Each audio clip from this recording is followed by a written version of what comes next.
when did and why did Bones get, like, so aggressively pro-police violence, like, very Republican, and also Bones and Angela and all the girls lose their sparkle as the show progresses? It's so bad. They all start dressing like business casual Kardashians.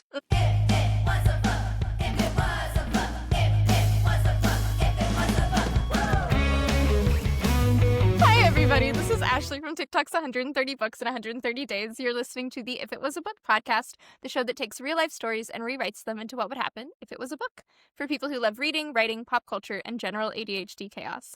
I'm joined today by Jac of Jacfrostisreal, an avid reader and a TikToker best known for her coffee talks. We both have our coffee here today. She is also known for her If Bella Swan Was Like Other Girls series and her Clueless waitress who works for the mob and doesn't know it series. Jac, welcome. So glad to be here today. I'm so glad that you're here. We've been talking for the past 20 minutes. I'm Yeah, so glad to you know be here. what? You'll get some outtakes, but mostly we just got distracted and started chatting. Not my fault. I have ADHD, and we never actually talk out loud to each other. We're always texting. Yeah, it's hard to talk out loud. Just so boring. Yeah, I'd rather text you about Bones, and so that's what we're going to talk about today. So, Jac, you and I are both rewatching Bones right now. And I think that both of us have never actually finished Bones. We've just watched the beginning seasons a few times. So It gets bad. it does. And so we're going to change that today. Because, Yes, okay, we are. a lot of our texts to each other are when did and why did Bones get, like, so aggressively pro-police violence, like, very Republican, and also Bones and Angela and all the girls lose their sparkle as the show progresses? It's so bad. They all start dressing like business casual Kardashians. I think that's the part that bothers me the most. Like, I miss when Bones dressed like an art teacher in a college who sometimes maybe looks at like old-fashioned Bones and decides what to do. Well, and Bones also got, like, an emotional lobotomy from the first couple of episodes. Like, in the first time we meet Bones, she is coming from a plane. Yeah, the first time that we meet Bones, she is witnessing her best friend flash an airport security guard because he won't pay attention, and she's asking about a flight that's not on the board. And Bones, the first time we meet her, is making a joke. It's just like she's funny. And I think more importantly, Bones is so angry in the first episode. She's Yeah. so mad at everything always in like the most delightful way because you never get to see mad woman. And she's just kind of angry at the world. She's angry at Booth for conning her. She's angry at her boss for forcing her to work with Booth. She's not angry at Angela because how could anyone ever be angry at Angela? Because Angela's perfect. But she's just like a little angry that the world doesn't see things from her perspective. And then I think they just decide, oh, we're actually just gonna make her autistic. But we're gonna make it seem like she's only autistic because of the abuse from her childhood. It's like continuously implied that she was never that weird until her parents left. And I'm like, that's not how autism works. And she's so clearly autistic. Argue she was in the first episode, too. Yeah. That, like, they didn't have to remove her EQ to, like, make that factual. Like, the most delightful part for me of the first couple of episodes, but especially the first episode, is you get this long montage of, like, Bones just studying the skull of this dead girl and trying to figure out what happened to her. hyper-focused. And it's beautiful. A, the montage, the film work, incredible. And B, it's just like you see what's important to her. You see what's going to make her cry because she almost cries looking at this girl's like bones and being like, I can't believe that someone would do this. And we don't get to see that very much after the fact. I think that season 1 Bones is so different from the end of the series, and I wouldn't say that that's due to character development. It's like character erasure more than anything else. Flanderization almost immediately. Getting rid of, I don't know how to put this, getting really rid of really interesting characters who maybe don't add as much or who they don't know what to do with. So then they replace it with someone who's more difficult. So like we get rid of the original boss, who I was obsessed with because he was so fun. He was so fun, handsome, tall, beautiful, deep voice that just He had such a soothes your deep voice. soul. Like there's something so charismatic about him just from the voice and like the perfect posture, like weirdly perfect posture that he always had. I thought that he was so interesting because he had that entire thing with Hodgins, but he and Brennan saw eye to eye 90% of the time. And then we replaced him with Cam, who I learned to love, but it takes me an entire season and a half to start actually liking Cam every time I watch. It is my understanding that you would like to rewrite Bones starting at season 2, episode 9, Alien in a Spaceship, which is when Bones and Hodgins are buried alive. Yes. So, can you quickly tell us what happens before that so that we know where we are? Okay. I'm going to take a sip of this. In the cinematic universe. Okay. Season 2, episode 9 is Aliens in a Spaceship, where Bones and Hodgins get kidnapped by an evil serial kidnapper-killer called the Gravedigger, who kidnaps really rich people's kids for their money. Totally normal stuff. Before this has happened, all of season 1, Bones and Booth have like a kind of almost sort of will-they-wont-they, where you're like the entire time you're like, obviously at some point these guys are going to get together, but they're stupid. Booth is clearly in love with Bones. Bones clearly has no idea that she's in love with Booth, but she is. And up until this point, like in season 2, Booth is technically dating Cam secretly, but they're technically dating. Redating. Second chance dating. And the most annoying part is it's supposed to just be that they're hooking up, but then at some point a like relationship is confirmed. And I'm like, but I thought that they were just hooking up. Like they made it so clear for 3 straight episodes, and then all of a sudden they're holding hands in the workplace. Whatever. Bones sees this and is confused for like, I feel obvious reasons. It's confusing. Booth and Cam on paper would make perfect sense. Both cops. They're both insanely hot. That's all I got, but that makes a lot of sense. She's significantly smarter than him, but like honestly, He's into that. He's so into that. He likes women when a woman is smarter than him. He knows that he's kind of a himbo. He's looking for the intelligent girl. If this were Scooby-Doo, this Fred would be looking for a Velma, which like I'll never get because Fred and Daphne for life, but whatever. Because also Daphne's a genius too. Thank you, James Gunn, for proving that for all of us. While this is happening, I think Bones and Booth are actually getting closer than Bones and Cam are. I can't remember exactly like what happens in the episodes before this, but they're really having moments where they're being more emotionally vulnerable with each other in ways that are important. Bones getting kidnapped is really the time where we absolutely see that Booth would burn the world down for Bones. Because before this, we also see that Cam is like, if I fired Bones, would you stay here for this job? But Booth is like, no, absolutely not. Bones is my partner. No one else is my partner. It's Bones. She's my partner. And we see all these other little moments where like even when he's dating Cam, he's just like explaining Bones to Cam. Oh, well, she's feeling really emotionally vulnerable with this because Bones was also a foster kid. And like teaching Cam things that Cam's like, well, why wouldn't Bones tell me? And I'm like, why would Bones tell you? Yeah. Why would Bones tell you? You're already being hard on her for no reason. She shouldn't have to explain her reasoning to think that it's more important to find this than that, even if you, like, because you're not explaining your reasoning to her. Why should she explain her reasoning to you? Again, I really like Cam after season 2. For season of her being there, I forget that I ever have the potential to like her, ever, because she's so awful. And then the Gravedigger episode happens, and Booth is literally burning the world down to get Bones. He's putting his job on the line. He's putting his life on the line. He is figuring out any which way that he can to find Bones, because this is the love of his life, whether he can admit it or not.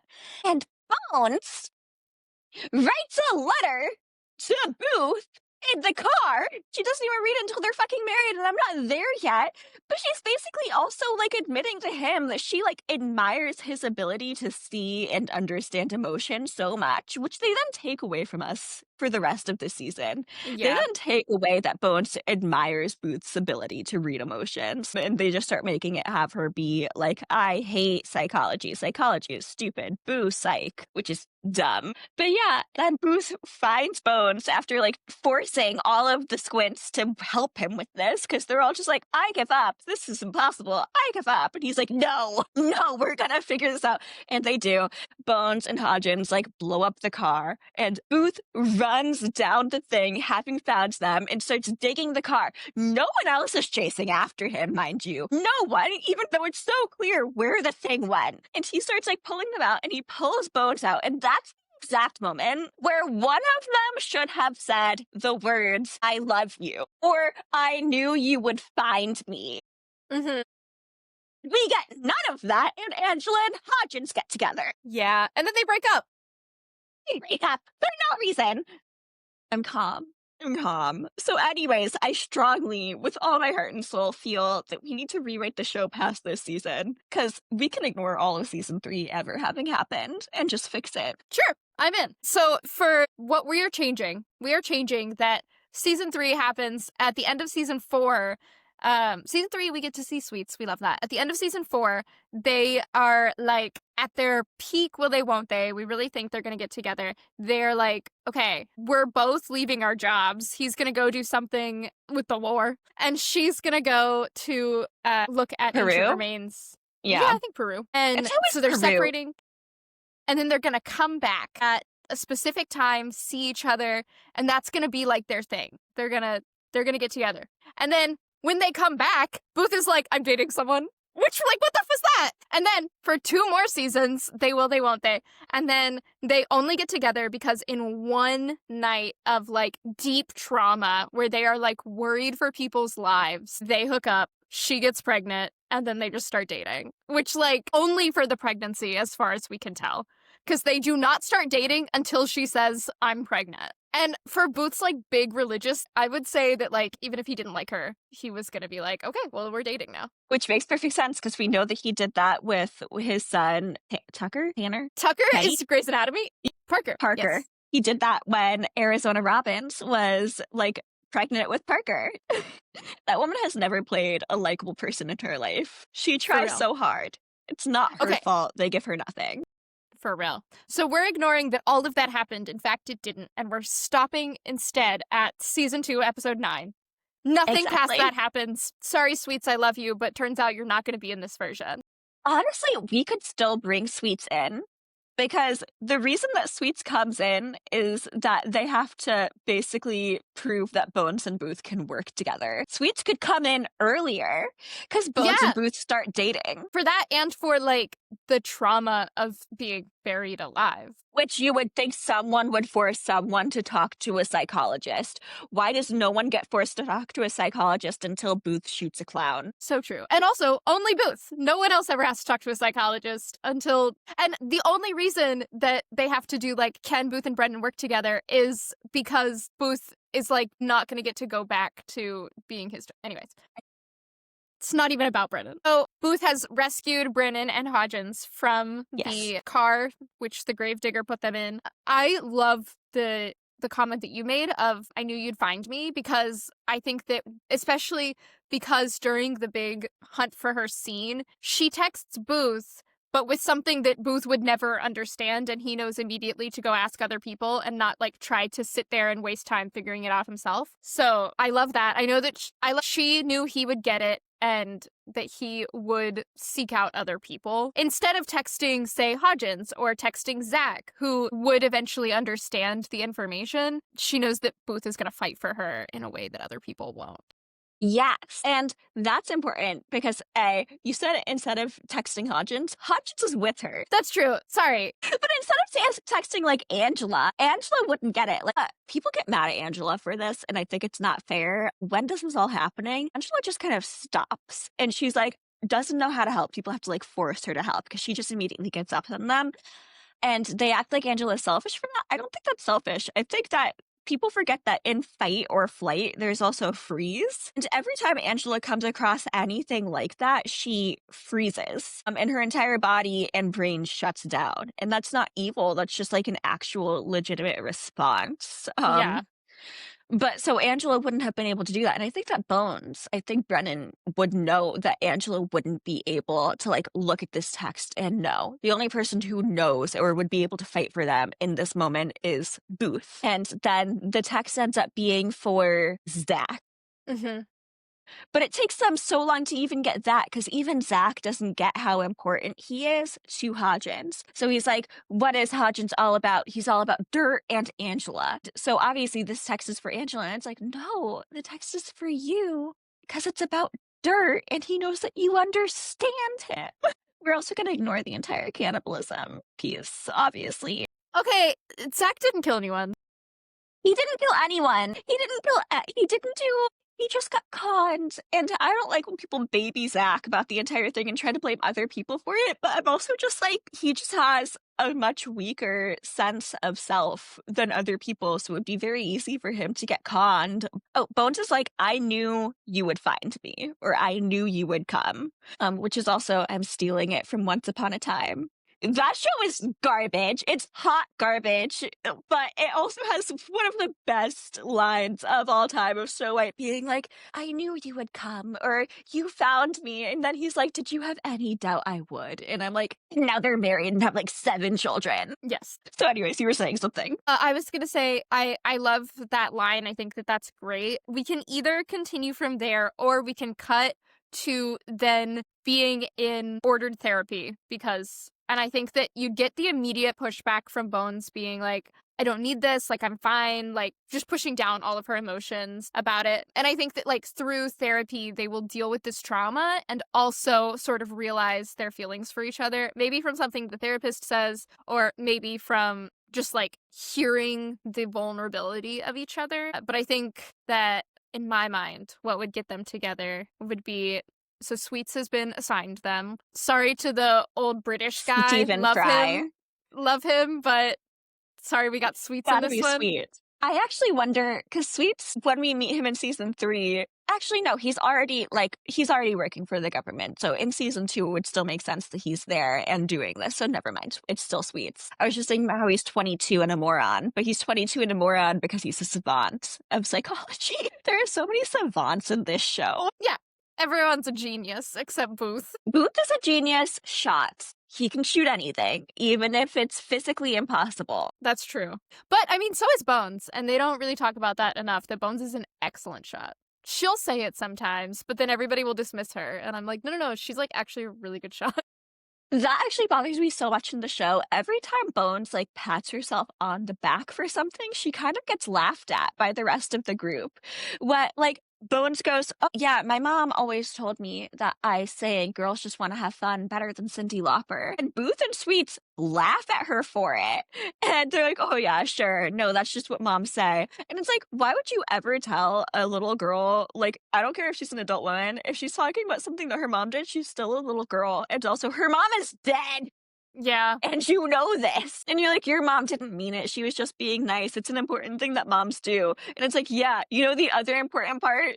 Keeping the fucking secret is the other important part. Yeah, especially, like, Booth has a kid. Like, he knows that you lie to children and that it's like a wholesome thing. In this episode, they're actually trying to convince Brennan to lie to children, I think. Actually, it might be like 2 episodes before. And it's just like, you have to keep some of the lies up into adulthood, especially if it's a last memory of a child and her mother. I think that would actually be a great thing to bring up in their therapy sessions. So we're opening on therapy and they need to talk about it and they do not want to talk about it. So someone's going to break first. I think that Booth would break first and start talking about his trauma to sort of get Brennan to open up.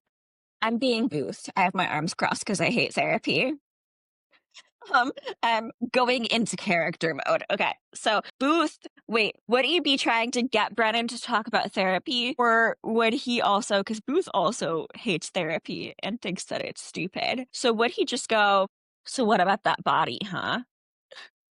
Well, I think they do that in some of their early sessions with Sweets. Exactly. So I'm like, would he just, like, instead of trying to help in this situation, be like, so, girl's body found in a stove, huh? For this episode, obviously, a girl's body was found in a stove. Of course. The serial killer, not a serial killer, it was actually her older sister who didn't know the stove was on, and they were hiding from their crazy neighbor.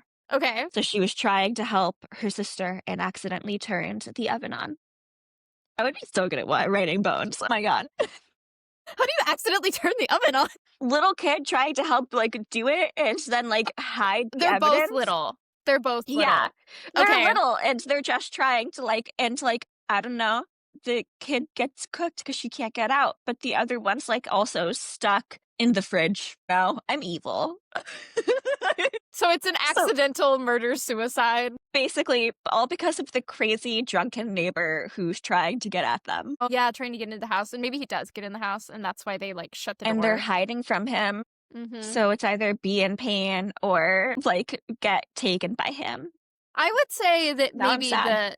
I know. I would say that maybe the drunken neighbor actually starts the oven. Not in a Yes. malicious way. He doesn't know that they're in there. But I'm gonna say it's like one of those dial ones at the Mhm. and so then he's like trying to heat the kettle, or he's trying to like do something. He's like gone into the wrong apartment. He's trying to do things to like get ready for bed. And Yes, and then these little cooks girls don't them. even think the neighbor's evil. They just know that somebody's in the house, and no one's Right, supposed they to be don't in know the who it house because is. they're alone. Yeah. And they have a mom who's at work, and they're like, you know, when you're old enough to babysit, but you're also still scared of Yes. like being alone with your sibling. It's that. Then they stupidly hide in these areas where they shouldn't hide. Well, and that's also like this actually happened to me like mid college where I'm babysitting my little cousin and she is so freaked out and she's like freaking me out because she's like, no, like that, it doesn't usually make that sound. That sound is like someone's out there. And I'm like, what the fuck? What are you talking about? I'm like, no, I'm sure it's just the cats. I'm sure it's just the trees. Like I am trying to de-escalate and she is freaking me out. I'm like, all right, sleep in the bed with me. I don't care. Horrifying. Horrifying. No, it's like little kids freak out over the tiniest thing or they freak out over nothing and there's no in between. And it's terrifying having to deal with that. Yeah. So Babysitting is so hard. I can totally see them like scaring each other and making it worse. Or like maybe one's not cooked and they just both decide to hide in suitcases because that's the easiest place to hide from And then they adults. Because just this can't get one out. time when I was a little kid, I got really mad at my mom in J.C. Penney because she let my best friend use my stroller. I was so mad. I was so mad. I was so mad. Yeah, I ran into the suitcase section and hid behind suitcases because I thought it would be funny for my mom to find me there. I did not hide in a suitcase, which, like, thank God. But yeah, they shut down the entire store looking for me. And then some 16-year-old girl who works in the store is like, "Hi, are you Jacqueline?" And I'm like, "Yeah, do you want to see my ID?" Because you know the little kid IDs that like parents would have to like be like, "This is what my child looks like. Please go find my child." I would hold that ID because I wanted my own ID, so I would take it from my mom so she didn't even have the ID. Because I'd be like, yeah, here's my ID. So yeah, one of them hides in the suitcase and the other hides in the fridge because children are morons. I I like that. Okay, so I think that this is really good. So to get them back into saying their feelings, which they don't want to do, I think that our solution should be that Sweets is going to barter with them that you are mandated an hour of therapy every day until I decide that you're clear. And Yeah, and you're not they going to be clear for a hot second. yeah, they want to be doing the case. And so he's like, "All right, I will cut your time in half and you only have to do it for 30 minutes every day." If you like actively participate, Yeah. you can't just sit there and talk about other stuff, or I'm keeping the full hour. If you want to get back to work, you gotta participate. Could the other half hour, so we can keep more sweets, be they talk about the case for half an hour and their feelings for half an hour? And Sure. the case goes into their feelings every time. Yeah, Because I it's like it. them. Okay, Yeah. so So, what kind of trauma should they talk about? Maybe he'll ask why she texted Booth. And yes. then she's got to be like, "Well, I knew he would work to get me. Why did you know that? Why did you know that Booth would do this over Angela, over Zach, over Cam? Why did you know that Booth was the best person to contact about this?" I actually have two things to go with this because we find out in a later season when they're being super mean to Sweets one episode about Bones' trauma where she gets locked in a trunk for hours because she broke a dish. So One of the foster is families. Yeah, one of the foster families. So the suitcase issue would actually also open up a bunch of trauma with her. So she keeps wanting to focus on the case. And Booth doesn't know about that trauma, but he like senses a piece of that. Bear with me. So Sweet is trying to get them to talk about why Bones knows like that Booth will come for her. And Booth is kind of like, yo, yo, yo, Sweet. Booth says yo, right? Yo, Sweet, no. The most unrealistic part about this show is that Sweet says stuff like "dope" and "what's up." I'm like, does I've do that. never but Jonathan Francis Daly is the one boy in the entire world. I don't care what age he is. I can never imagine him saying "dope." He's Not when also he's in a Freaks and previous Geeks. Screamo kid, though. Is he? Yes, there's like a whole two things. Firstly, his bio family are circus people, carnies, and his like when he was in foster care, he was like so dark and angsty that he was in the Screamo scene. You mean Sweets? Yes. I thought you meant Jonathan Francis Daly. So I genuinely thought that you meant the actual actor was a circus person. No. But no, Sweets. Sweets is sorry for confusing you. I was so confused. But yeah, so Bones is trying to be forced into talking about her emotions from both angles. But in my own therapy, I try and explain, like, it took a while for my therapist to realize this, but like, if you let me talk about pop culture for the entire thing, you'll actually find out a lot more about my past life than if you just start asking questions about, like, my childhood, I promise. If you just let me rant about this for 20 minutes, you'll start finding out about my trauma. It's gonna come. So Bones ranting about what happened to this little girl and being like, someone probably did something to her. And then Sweets finally gets to go, why do you think someone did something to her? And it's after they've solved the case. And Bones is like, because that was done to me. And that kind of starts opening the floodgates a little bit trust-wise. And then we can get into like Bowen saying, I always knew Booth would come because Booth always comes. Booth understands emotions and how people behave. And he can see the in-between lines of things that I cannot see because I am a robot. Meet more. Meet more. Obviously, that's exactly how Dr. Brennan talks. I don't know why you're laughing. That was a very, like, realistic Brennan speech. Yeah, you were in the zone. No, I like that. I think that also, in my mind, I'm picturing like a very, not that the emotions are middle school, but the situation that I'm picturing is very middle school because I work with middle schoolers, where you like finally break down and you like don't want people to see that. It's like admitting to herself that this is like a deeply traumatic thing that happened, and she like starts to tear up and then leaves the room. And then Booth's gonna follow her, and then they're gonna sit together in like complete silence, just like him being there to be supportive. In middle school, this happens in a bathroom. It doesn't happen in a bathroom in this, but basically they're just gonna like find an empty hallway or a stairwell and just like sit together. And then eventually, when she has collected herself, be like, do you want to talk about it? And then she'll open up to him before she'll open up to the therapist. Yeah, because Sweet isn't that compelling to open up to. Poor And also, they Sweets. just met him. They just met him. So she starts telling Booth. And then she also tells Booth, like, she's so much more willing to tell Booth, like, I knew you'd come. And he's like, well, yeah, of course I'll always come for you, Bones. I'll always come for you. Know where you can go that I won't be able to find you. Because that also happens. Like, by this point, she's been kidnapped 3 separate times. And every time he either takes a bomb for her or after having literally taken a bomb for her, breaks out of the hospital to get Bones away from Casey, from Chuck, as he's trying to not only kill her, but in the most gruesome way possible by having dogs kill her after he, like, was terrifying, horrifying. Why are they so dark and scary in this show? Do you remember the episode where she tries to adopt a dog and they put him down? I forgot about that episode. It's so sad. She like gets really attached to this dog. He's in her office, he's vibing, and she gets him like a collar and a new leash, and she's like, I have an appointment with the vet to make sure his vaccines are up to date, and Booth is like, oh honey. And they have to put the dog down because the dog, it like bit someone, but it literally bit someone who was evil and trying to like do something to him. He mauled someone because his owners like made him. It's not the puppy's fault. The puppy was so good and so sweet.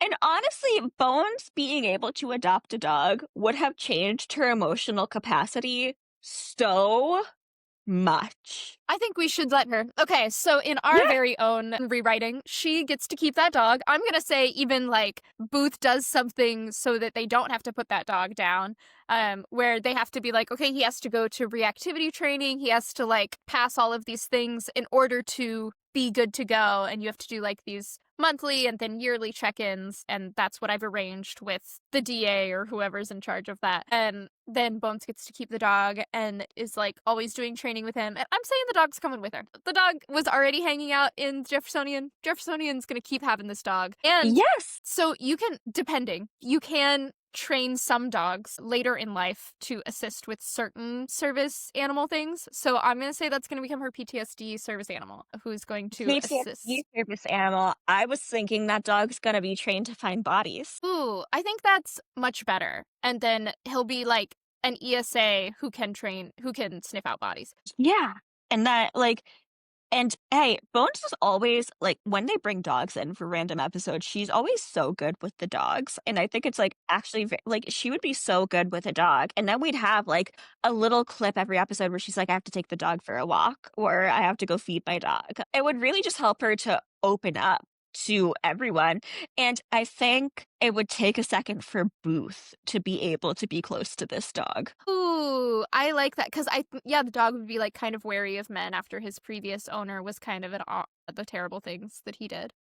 Exactly. I like that. I like that it's also going to be like a trust building between the animal and Booth and Brennan. Exactly, yes. And then while Booth is like basically going up to this dog and trying to just be like, sniff me out, see if you like me, there's like an episode.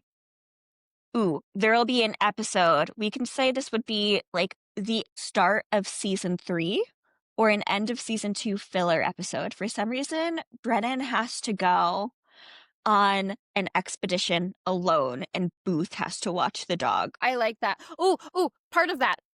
So I'm gonna say that it's a weekend that Booth has Parker, and so he's like really nervous because the dog doesn't like men. And so he's like really scared about this. Parker loves the dog. Parker wants to hang out with dog so much. Dog immediately adopts Parker and is like, yes, my new child. And then Booth is like yelling at Parker. He like drops something and Booth is kind of like a loud and angry guy. So he's like, Parker, why did you do that? Or whatever. And then I would argue that one time we don't see Booth ever really be angry or loud is because with he was Parker. abused. That makes sense. Yeah, he's so gentle with Parker. His tone always goes down 3 octaves. Not 3 octaves, but like 3 decimals or however you rate it. Like he has the softest talking to Parker voice. You're right. Okay, so instead of like an angry situation, I'm gonna say it's like, okay, Parker, it's time to go to bed or whatever. And because Parker's still pretty young at this point in time. And Parker's like, Dad, come on. And he's like, nope, it's time to go. And he like reaches out his hand to take Parker's hand. And I'm going to say the dog like starts growling. He's like, no,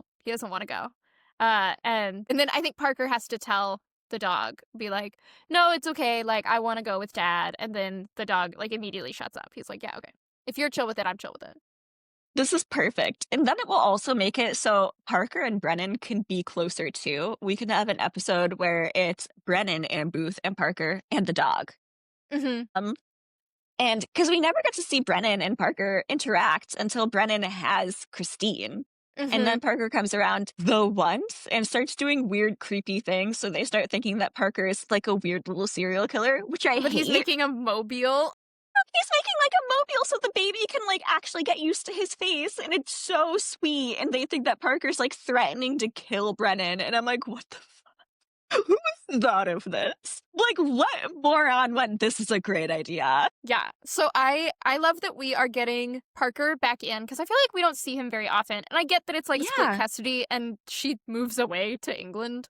Arizona It's Robbins also moves definitely away. just so much harder to have a kid in the show. Yeah. Especially a show like this. So we have the dog, we have Parker, Booth and Brennan. Like, even here, they're not in a like relationship, but we're still looking at them more as people who are basically a couple without being a couple. Actually, what we didn't discuss is when Booth saves Brennan and Brennan's like, I knew you would come. Booth is still technically dating Cam. So we have to figure out how to like deal with the Cam of it all right there. Ooh, okay. So in a very uncomfortable cinematic scene, so he pulls her out. There's like adrenaline is running. It's going up there, and she's like, "I knew you'd come." And he's like, "I'll always come for you," or whatever. And they're like leaning in, and then the rest of the gang is like, also, P.S. He didn't pull Hodgins out, so the rest of the gang has to pull Hodgins out. The rest of the gang is pulling Hodgins out. Angela and Hodgins still kiss. There's no Yeah. choice in the matter. Yeah, but I think that they're like staring deeply into each other's eyes, and they're like leaning in, and then the gang is like around them, and so they don't kiss. And then Booth has to be like, "Oh no, I almost kissed someone who wasn't my girlfriend." And Cam sees too. Yeah. And ooh, okay. So the ending of New Girl That I Hate, where Dr. Sam leaves for the second time, even after when Harry met Sally. My entire life is just referencing TV shows. We've never talked out loud, so you haven't heard this nearly as much as. It's okay. But Dr. Sam like leaves Jessica Day and is like, yeah, no, of course he wasn't gonna propose, but like you know why it's important that to you that you wouldn't have said yes to me. And Jessica's like, no, I wouldn't. And Dr. Sam was like, yes, you do. It's because of Nick. Cam would like kind of pull an Angela in this moment, I think. I think this would have been the first moment where we could really see her as a human being instead of just as a boss-ass bitch. And after everything's done, and like, I love that the end of the episode is just like the end there, and then Angela and Hodgins go home together, but I think there could also have been a moment where Booth is away from Brennan for like a hot second. She's writing a police report or something, and Cam is like, hey, so this is obviously done. And Bruce is like trying to talk her out of it. He's like, no, what are you talking about? No, it couldn't possibly be done. It's like, we both know this was just a fun time. I had fun. I know you had fun. But like, the thing I love about Cam most is she knows that she's the prize and that Booth was just like, bad guy. She's like, I'm so much hotter than you. Maybe if you were Angel still, sure, but you're not Angel anymore. Now you're just some big beefy guy who could be in the Fast and the Furious franchise. So like Cam and Booth break up, and there's no bad blood, probably an awkward episode for a hot second where they just like keep looking at each other and then being like, not a couple anymore. But Booth goes to Comfort Bones after she like does the police reporting. And he's like, we're going to find this person. This isn't going to happen again.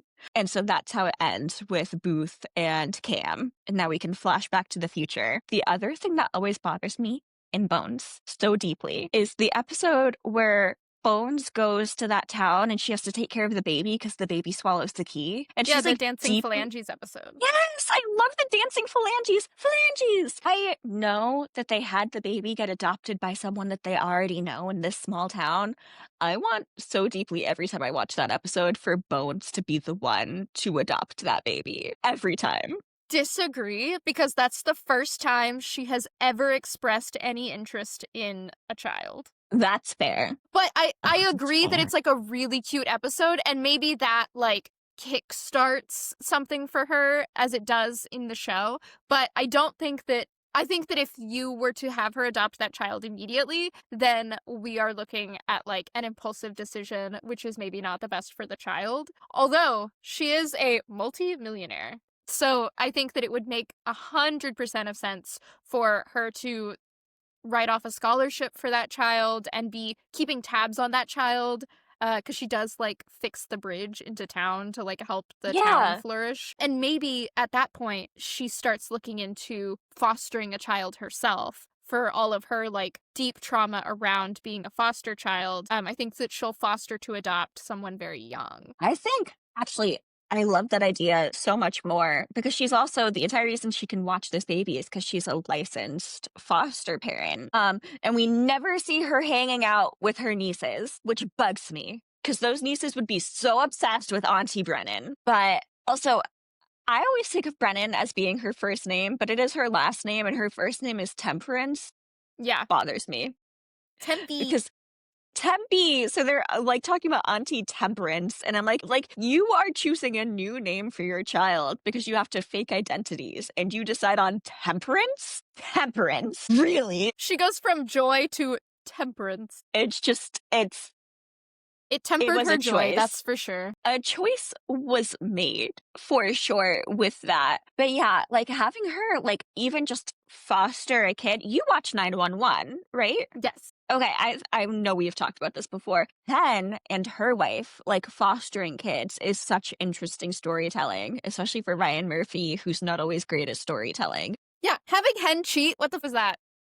I ignore cheating storylines. I have a rule for myself. I ignore cheating storylines because every TV show will at some point have the perfect couple cheats. Every time, without fail, they only have so many storylines that they can go off. So they always, for some godforsaken reason, putting a cheat in scandal. So I ignore it, just like I ignore it with Rory, just like I ignore it with there's only like 3 times I don't ignore it. Like Ross, we were on a break. I don't ignore that one, but I specifically don't ignore that one because A, it's not cheating. And B, it's him trying to gaslight her into thinking it wasn't a big deal. That's the issue. Hen apologizes. Hen makes up for it over a long period of time.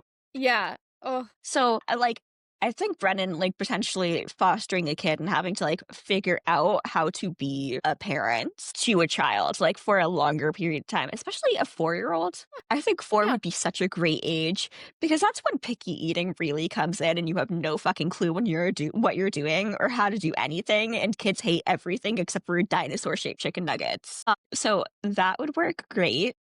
I think that would open her up a lot too, because she reads all the books. She like wants to be a good parent. Like they need to eat vegetables, they need to do all these things, and they will only eat dinosaur chicken nuggets because they are coming to her as like a fully fledged person. Like a 4-year-old has a personality. They have likes, they have dislikes. They're a person, and she's like, but this isn't aligning with how the books say I should do things. And she has to sort of like, accept that this child is not going to be what she's expecting in her mind and adapt to that. And then she blends vegetables into the ketchup for the dinosaur shaped chicken nuggets. Yes, or makes her own dinosaur-shaped chicken nuggets so that she can blend the vegetables in. Jerry Seinfeld's wife made an entire cookbook on how to con your kids into eating vegetables. I begged my mom to get it for me. Meanwhile, the 2 people who would have to help the most in this case would be Booth and Angela, for Yeah. sure. And Angela, oh, it would be so funny if Angela kept trying to, like, parent trap Booth and Brennan together. Because I don't think Angela does enough to try and con her best friend into getting with Booth. I Angela agree. knows how to play Brennan so that Brennan can do the thing that Brennan wants to do anyways, but keeps talking herself out of. Yeah, and she knows that Booth and Brennan are meant to be. She says that like several times. Like so many, at least once a season, without fail. She's like, you guys are soulmates, so just soulmates. Fuck already, for the love of God. It will change your lives, I swear. If this were an HBO Max show, she would say that verbatim. Cannot convince me otherwise. Angela, think would be like, oh yeah, honey, I'll come, like, help you, like you and Booth. Then she doesn't come, and it's just Brennan and Booth and maybe Parker. And Yeah. then they're trying to solve this crime, and Parker and this little 4-year-old are hanging out and playing together with this dog. Yeah. Livestock guardian dog. Yes, and wait, that would actually be so perfect because then, like, while they're solving this crime, at some point they have to, like, take the kids to the Jeffersonian and something really expensive breaks. I don't know, it would be really hard for them to all have to figure out how to deal with it, but, like, they'd have to figure it out together on how to be calm at a piece of $1,000,000 equipment, like, being broken in half. And Brennan's like, Booth, don't worry about it. I'm a bajillionaire with hundreds of thousands of dollars continuously. Worry not. I have multiple bank accounts in the Cayman Islands. Yeah, she's got it handled. She's all set. She's fine. And because of that, then, like, I don't know, now we need to figure out how they actually get together. I agree. It can't be on a night where they have Parker. Maybe no, that would be weird. I'm like, maybe Parker wants to have a sleepover with this small baby child, the 4-year-old. That part's not the weird part. I'm like at Arizona Roberts' house, and I'm like, that's weird. That Well, wouldn't I think work. it's a weekend when Booth has Parker and the child that Brennan is fostering is sick. And I mean, not call it because they're not babies, but basically, like, Yeah. Booth has dealt with sick children before because Parker grew up. And so he knows what to do. And so he and Parker come by because he can't leave Parker in the house alone. And that's when they, like, hang out. And then he helps with the baby, the 4-year-old. And Girls are babies. They are babies. They're just babies who can walk and talk and form full sentences. And I think that after a long day of taking care of the kids go to sleep on bunk beds or something, and then Booth and Brennan stay up and they, like, have a moment and they kiss and the end. Yeah, wait. So they're on the couch together and they're like You know, when you're like talking to someone and you're on the couch with them and you kind of both have your arms like this and like you're Yes. leaning. And I think Brennan would like be exactly okay, wait, turn the other way. We're gonna turn Well, to each ours other. are 'Cause opposite. Ours are opposite. oh, So I was okay. turned So towards you. just make it so that we're turned to each other in the thing. So Yeah, in post. Brennan is like playing with her hair, and then at one point, like maybe she gets a hair stuck in an eyelash, and Booth reaches out and he brushes a piece of the hair away from her face. I'm like And getting red. then his hand goes like behind her head, and they start leaning in, and their lips oh so gently touch. And then the 4-year-old wakes up and goes, Brennan, or Temperance, or whatever she calls Brennan, because I don't think that Brennan would have her call her mom, because she's probably Right. like in the foster care system, maybe like Brennan's trying to help like a mom who's having problems figure it out. Um, and Booth and Brennan kiss, and then they have to pull away because the little kid comes out and she's like, I'm feeling better. Can I have like water or Hmm. something? And then they have water, and the little kid comes to sit between them. But then Booth and Brennan kind of like, Brennan's petting her hair, and she shares a look with Booth. And after the kid goes back to bed, I think that we should just like see them closing the door to Brennan's room, maybe. Yeah, I like it. It's good payoff for our slow burn. I think that that is a really great ending. I think that we get the payoff of our slow burn, and then if they want to do another season after that, they can. But I feel like we're done. I feel like we did it. I feel like it's enough, and everyone gets like a happy ending. Maybe Cam still adopts that 16-year-old. Yeah, I did think that was a good thing, but that happens Yeah, much later. so much later, and then Michael B. Jordan's there, and Cam doesn't realize. Michael B. Jordan is there. Okay, so I end every episode by getting book recs. So let me get some book and or media recs, because you go kind of book and TV/movies. So I do. I will start with book, and then we can go from there. What is your favorite book or series of books of all time? My favorite book of all time is The Princess Bride by William Goldman. It is a masterpiece. I can read it. You find something new every time you read it. It's magical, it's romantic, but there's it's a fairy tale, but there's a realism to the romance, even though it's like really love at first sight for both of these characters. They like irrationally love each other to the point of like world endingness. It makes perfect sense. Actually, I have 2 book recs because of that. I think a great rec, if you're looking for a classic that's like The Princess Bride after you read it, is The Count of Monte Cristo, because you can literally see everything that William Goldman pulled from The Count of Monte Cristo to write The Princess Bride. He fixes a lot of the stuff. Like, the Count of Monte Cristo gets way too mad at the Buttercup style character for leaving him.